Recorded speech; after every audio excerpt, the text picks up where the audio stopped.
Good afternoon everyone on this sweltering hot day. This is just a quick upgrade of where I am. As you can see, I've got rid of my hair now, so getting used to this camera setup. Right, this is just a quickie of how I'm going with the Bismarck. I'm working on it, but it's...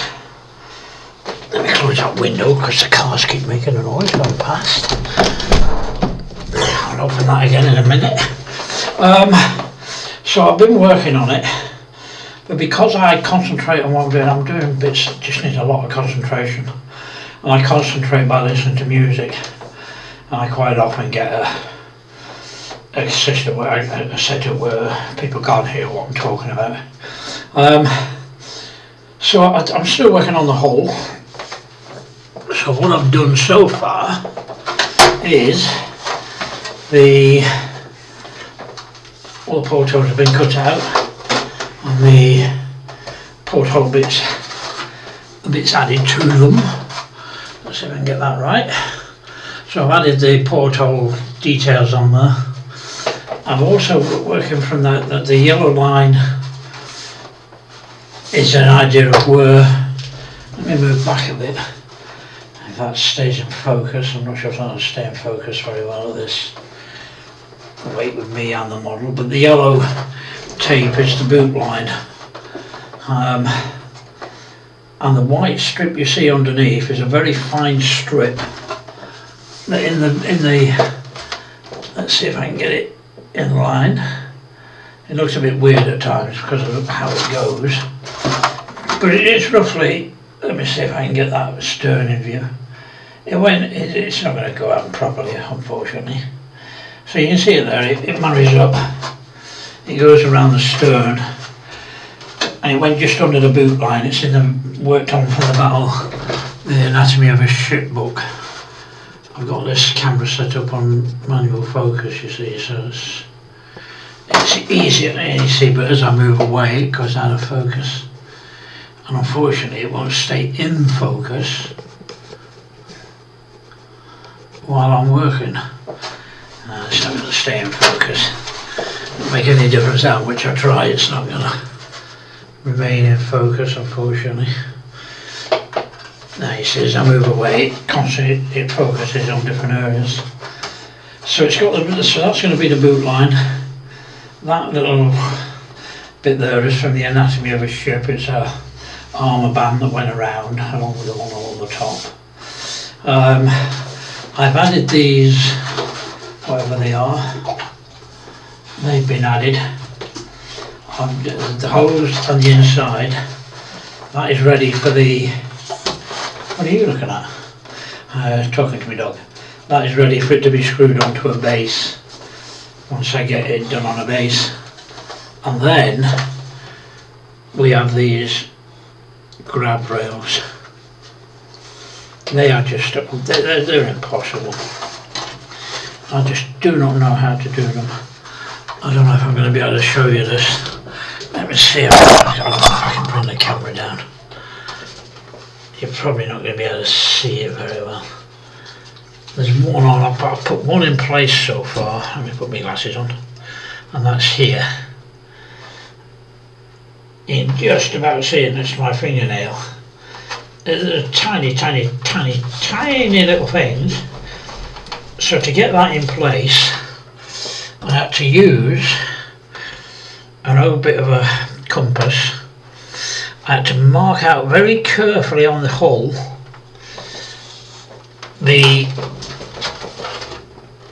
where that went. That is almost impossible to get, and I'll show you. Let me just get this sorted. Let me see if I can turn the camera down. Actually, it's not high enough, I don't think. Actually, that's the problem. I usually have the camera a lot higher up, so it needs to be a lot higher up. So I don't think I can really zoom in that well and keep the focus. But you can just about see it there, and just about see where it is.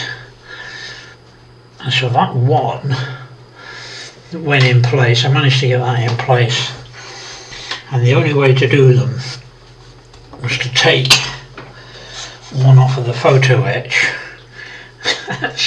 All these little things here. Was to take one off the photo etch, lay it on the hull, taking the pin. I can't do it because I can't see it properly. Right now, so you won't see much now because I need the light on. You see, this is why I can't really do this as a build, because I talk and I lose. But what I do is I manage to get that in line. But you have to take one off, get it in line, and then you can use this to put a little hole in there. Because what you don't want to do is go right through the hole. That light's too bright, I'm afraid. So you don't want to go right through the hole. And I can't, that's about as far as I can zoom in. But you can see what I've had to do. It's gone in a very small hole. I can't really get it, so it's impossible to I don't know how to describe the size of these things. Where are we? Now then. Yeah, I've lost it now, you see. So you can't really see it. I mean, you can see it. You can see it on the hole. It's so small. You can just about see it there, can't you? Where are we? So you can just about see, but wherever it is, it's just down there next to that. There, just there, that's where it is. See, and that seemed fairly solid. But I reckon that took in the region of 15 minutes to do. Taking it out, cutting it off, pulling out the holes, putting it in. And then I couldn't put any glue on because even though I've got the finest of, you know, tweezers. Let me put that camera back up. It's got a, oh, you can't see now because I'm on. So you gotta, whew, it's sweltering on here. It's it really bugs me, it does, because it's, I take all my hair off this time of year. I don't know if you can see it in the back. I get really bad, it's really bad at the back of my head. Well, I don't know, it might have gone down now. Let me zip round, I don't know if you can see it. By looking at it, I might be able to see it myself and see if it's clearing up. According to the doctor, it's either a heat rash or it's this, whatever this thing is where you get all these blotches on your skin. I don't know why I'm telling you this. I only get it this time of year. It starts now when the hot weather starts, around about May, and goes on to about September. And it's really there. So I cut all my, so I have to take all my hair off so I can put this. I've got medication for it, special medication for it. Anyway, I digress. I'm going off course now. So that's how we're up to at the moment. Let me call back a bit. At some point, I mean, I've got all the paints in ready. I've got, I made up a whole red paint. This is made up, so the paints I've got, they were based on the Anatomy of a Ship book. It reckons on a sort of reddish brown, but it gives you all round colours. I had a list of them somewhere. I don't know what I've done with it now, probably. I did have a list of the round colours. I probably logged it. Don't know where I logged that. Which I've used before. They're very good colour. Well, I say I've used before. I've used it once, and that was on the Titanic. The Titanic funnels, the Royal Yellow was a very good colour. I've lost it, wherever it is. Probably logged it in the bin. I haven't kept it because I know what I've got now. So the Royal colours in the book. Yeah, I haven't got it. That's a shame. I could have given you an idea of what the colour scheme will come up with. And I've got a feeling that I have now thrown away all the rubbish I had before with the colours on. No, I haven't got it. That's not it. I vaguely remember what the colours were. Only just though. No, that's not it. So I haven't got it. It's in the other thing. What the colours come out with is whole red in the Bismarck book. It gives you the colours somewhere. Have it up. Right now it gives you somewhere. I've got somewhere. So it's RAL reddish brown, RAL 8013. That comes out as very dark. Very dark.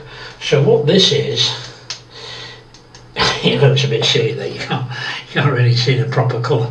But what this is the Tamiya whole red, which is almost brown. I've then added a bit of red to that, bright red, to bring out the red, and a bit of white just to tone it down. So hopefully that will be alright. The other colours are the greys. The medium grey and the light grey, and the RAL colours come out as silver grey, silver and squirrel grey, which are actually, it's going to be light grey and neutral grey. That's going to be the top and bottom. The whole top was just slightly different colour to the bottom. So that's the neutral, that's the light. There was just a very slight difference in the colours, and I found it on a site it was all in German unfortunately, which gave you more detail on the colours. So that's neutral and light grey, and then I've got a choice of the boot line. The boot line can either be in the book it's and better type. And Ferrocite grey, which is almost black. So I've actually got the Ferrocite grey. It looks very grey there, but it looks greyer than it is. It's very dark. So I might put that on, see how it looks. If I don't like the look of it, I'm going to turn it back to black anyway. I've got a darker grey, German grey mixed up for the turret tops and the lights. I've already said about the deck. I won't be going on won't be putting the swastikas on, won't be putting the camouflage on. So getting that boot line, that's a real problem. We're trying to get, it's a weird hole. It's a strange hole. I mean, it looks alright that. If you try and get that any straighter, it's measured from 3 and a bit centimetres down, which was a number that came up from somewhere. But if I take that flat across, then the boot line comes up onto the portholes there, and if I do the same there, if I move this up and take it flatter, so it goes flatter across, the boot line then comes onto the portholes there, which obviously it wasn't.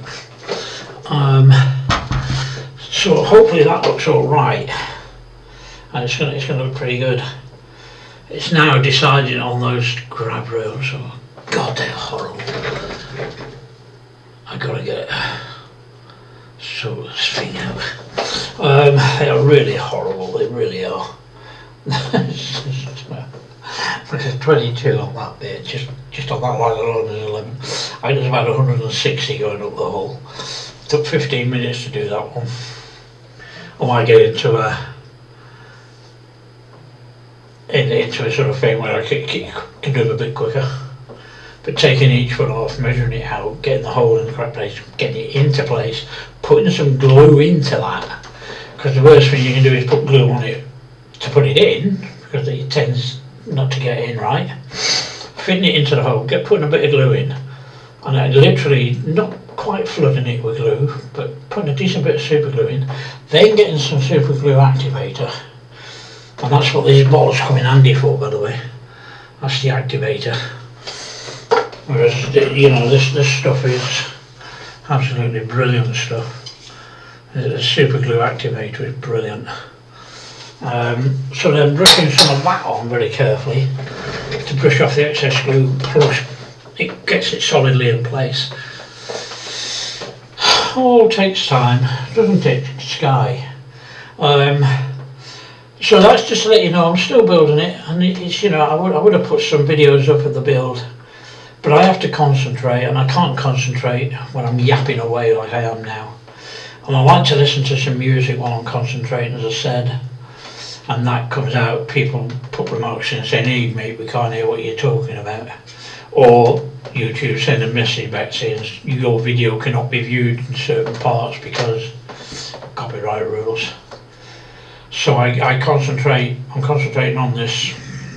Well, it would just be boring watching me make little holes in the hull and putting these little grab rails in place. I'd just never be able to do it. So hopefully I'm going to see if I can keep going with that. If I manage to do it, 15 minutes, it'll take about an hour to do 4, 8, 12. Each line will take about 3 hours, maybe 4, and that's only if I work on the model that long, which quite often I work for, maybe about 3 hours. And that's only on one line, on one side of the hull, and there's 4 lines, so that's what, 6 hours per side on one line, 4 of them. So in modelling terms, in days, I reckon that would take probably about a week to do, maybe more, because it would get so repetitive and so fiddly. Because the worst thing is this, when I'm trying to put them in place, and these, they're not. My left eye is sort of going yucky now because of the cataracts. The right eye is the left eye, what is it? Right eye has got the cataracts in badly, and it's getting a bit misty. And the right, and the other one is, the left eye is starting to join it. And it's making it hard, even with the glasses on. I'm noticing now that close-up work is getting really difficult. And it's, if I'd never brought that, and I was looking at the Pontos kit. The Pontos kit, I've seen them, Steve Hewitt on YouTube, he builds it and he has the template that they put in. The ones on the Pontos kit look to be slightly bigger, so you can get them into the holes properly. And I thought, right, I'd love to get a Pontos kit. I was checking them out today. Last time I checked, a couple of years ago, a year ago, it was around £320. Not bad, but then you got to pay for some bits. And I don't know whether this has got something to do with all the tariffs that went in place, but now £465, and that's only for the upgrade kit. And then I'd have to bring that into the country and pay whatever the amount is on the customs and excise. And last time I checked, it goes on weight and price. And last time I checked, it was around £140. So to get that Pontos kit into the UK, it would cost me about £600. And like I say, I haven't got that kind of money anyway. And even if I had that kind of money, there's no way I'm paying £600. So the MK1 kit is excellent, but not as good as the Pontos kit. But one day I might win the pools or something stupid. Well, those that still do the pools. Might win the lottery and get the Pontos kit. 36 seconds left, so this video is going to go in a minute. So that's just to let you know where I'm up to on the Bismarck. And I'll put another video up in a week or two, and if I've got these things in place, you'll be able to see what they look like. And then the hull can start getting painted. And then onto its baseboard, and once it's on the baseboard and solid, it'll never get touched. There won't be any reason to touch the hull, so those bits will be safe. So I'll see you all maybe in a week or two, we'll see. Thank you for watching.